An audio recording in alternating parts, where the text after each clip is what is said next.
chapter 13.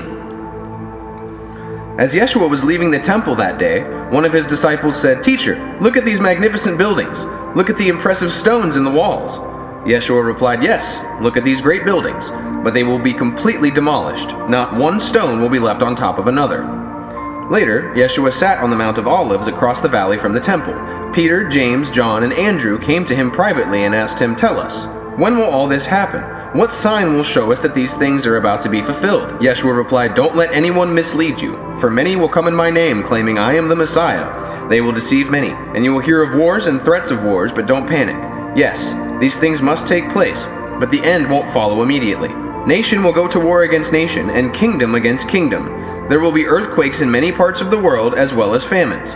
But this is only the first of the birth pains, with more to come. When these things begin to happen, watch out. You will be handed over to the local councils and beaten in the synagogues. You will stand trial before governors and kings because you are my followers.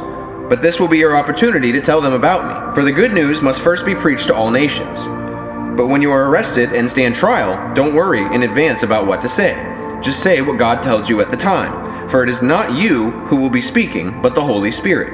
A brother will betray his brother to death. A father will betray his own child, and children will rebel against their parents and cause them to be killed. And everyone will hate you because you are my followers, but the one who endures to the end will be saved. The day is coming when you will see the sacrilegious object that causes desecration standing where he should not be. Then those in Judea must flee to the hills. A person out on the deck of a roof must not go down into the house to pack. A person out in the field must not return even to get a coat. How terrible it will be for pregnant women and for nursing mothers in those days. And pray that your flight will not be in winter, for there will be greater anguish in those days than at any time since God created the world, and it will never be so great again. In fact, unless the Lord shortens that time of calamity, not a single person will survive. But for the sake of his chosen ones, he has shortened those days. Then if anyone tells you, "Look, here's the Messiah," or "There he is," don't believe it. For false messiahs and false prophets will rise up and perform signs and wonders so as to deceive, if possible, even God's chosen ones. Watch out! I have warned you about this ahead of time. At that time, after the anguish of those days, the sun will be darkened, the moon will give no light, the stars will fall from the sky, and the powers in the heavens will be shaken. Then everyone will see the Son of Man coming on the clouds with great power and glory. And he will send out his angels to gather his chosen ones from all over the world, from the farthest ends of the earth and heaven. Now learn a lesson from the fig tree. When its branches bud and its leaves begin to sprout, you know that summer is near. In the same way, when you see all these things taking place, you can know that his return is very near, right at the door. I tell you the truth, this generation will not pass from the scene before all these things take place. Heaven and earth will disappear, but my words will never disappear. However, no one knows the day or hour when these things will happen, not even the angels in heaven or the Son himself. Only the Father knows. And since you don't know when that time will come, be on guard, stay alert. The coming of the Son of Man can be illustrated by the story of a man going on a long trip. When he left home, he gave each of his slaves instructions about the work they were to do, and he told the gatekeeper to watch for his return. You too must keep watch, for you don't know when the master of the household will return. In the evening, at midnight, before dawn, or at daybreak. Don't let him find you sleeping when he arrives without warning. I say to you what I say to everyone, watch for him. Chapter 14. It was now 2 days before Passover and the festival of unleavened bread. The leading priests and the teachers of religious law were still looking for an opportunity to capture YESHUA secretly and kill him. But not during the Passover celebration, they agreed, or the people may riot. Meanwhile, YESHUA was in Bethany at the home of Simon, a man who had previously had leprosy. While he was eating, a woman came in with a beautiful alabaster jar of expensive perfume made from essence of nard. She broke open the jar and poured the perfume over his head. Some of those at the table were indignant. "Why waste such expensive perfume?" they asked. "It could have been sold for a year's wages and the money given to the poor." So they scolded her harshly. But YESHUA replied, "Leave her alone. Why criticize her for doing such a good thing to me? You will always have the poor among you, and you can help them whenever you want to, but you will not always have me. She has done what she could and has anointed my body for burial ahead of time. I tell you the truth, wherever the good news is preached throughout the world, this woman's deed will be remembered and discussed." On the first day of the festival of unleavened bread, when the Passover lamb is sacrificed, YESHUA's disciples asked him, "Where do you want us to go to prepare the Passover meal for you?" So Yeshua sent 2 of them into Jerusalem with these instructions. As you go into the city, a man carrying a pitcher of water will meet you. Follow him. At the house he enters, say to the owner, "The teacher asks, where is the guest room where I can eat the Passover meal with my disciples?"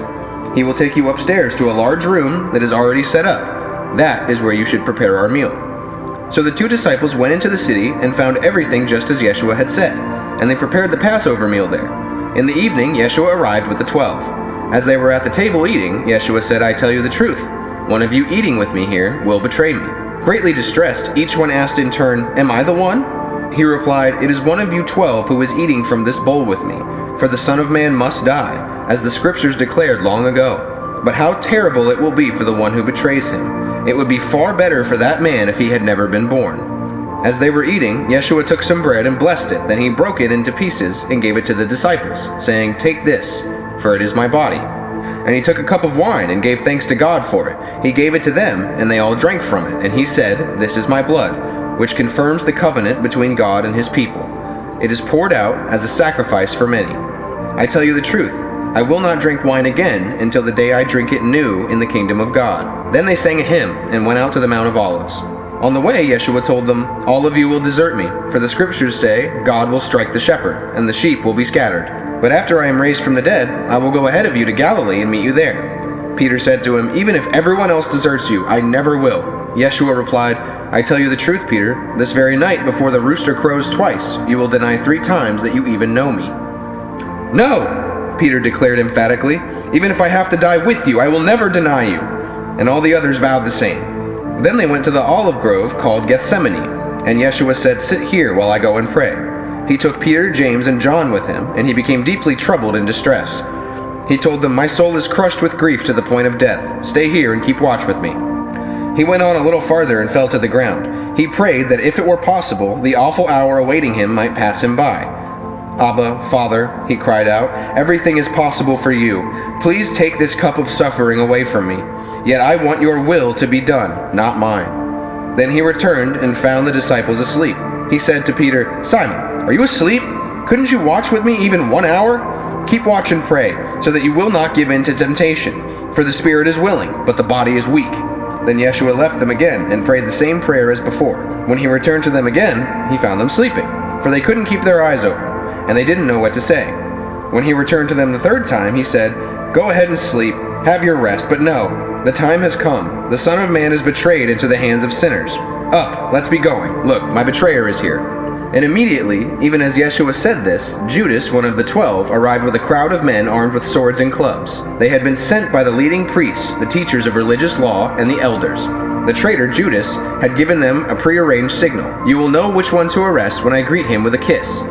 Then you can take him away under guard." As soon as they arrived, Judas walked up to Yeshua. "Rabbi," he exclaimed, and gave him the kiss. Then the others grabbed Yeshua and arrested him. But one of the men with Yeshua pulled out his sword and struck the high priest's slave, slashing off his ear.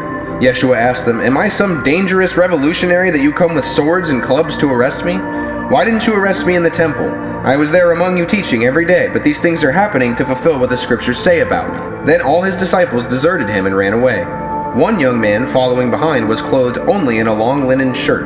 When the mob tried to grab him, he slipped out of his shirt and ran away naked. They took Yeshua to the high priest's home where the leading priests, the elders, and the teachers of religious law had gathered. Meanwhile, Peter followed him at a distance and went right into the high priest's courtyard. There he sat with the guards, warming himself by the fire. Inside, the leading priests and the entire high council were trying to find evidence against Yeshua so they could put him to death, but they couldn't find any.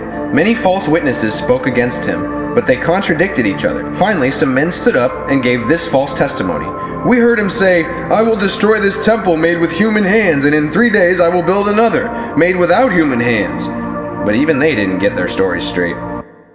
Then the high priest stood up before the others and asked Yeshua, "Well, aren't you going to answer these charges? What do you have to say for yourself?" But Yeshua was silent and made no reply. Then the high priest asked him, "Are you the Messiah, the Son of the Blessed One?" Yeshua said, "I am, and you will see the Son of Man seated in the place of power at God's right hand, and coming on the clouds of heaven." Then the high priest tore his clothing to show his horror and said, "Why do we need other witnesses? You have all heard this blasphemy. What is your verdict?" "Guilty!" they all cried. "He deserves to die!" Then some of them began to spit at him. and they blindfolded him and beat him with their fists. "Prophesy to us," they jeered, and the guards slapped him as they took him away. Meanwhile, Peter was in the courtyard below. One of the servant girls who worked for the high priest came by and noticed Peter warming himself at the fire. She looked at him closely and said, "You are one of those with YESHUA of Nazareth." But Peter denied it. "I don't know what you're talking about," he said, and he went out into the entryway. Just then, a rooster crowed. When the servant girl saw him standing there, she began telling the others, "This man is definitely one of them," but Peter denied it again. A little later, some of the other bystanders confronted Peter and said, "You must be one of them, because you are a Galilean." Peter swore, "A curse on me if I'm lying. I don't know this man you're talking about." And immediately, the rooster crowed the second time.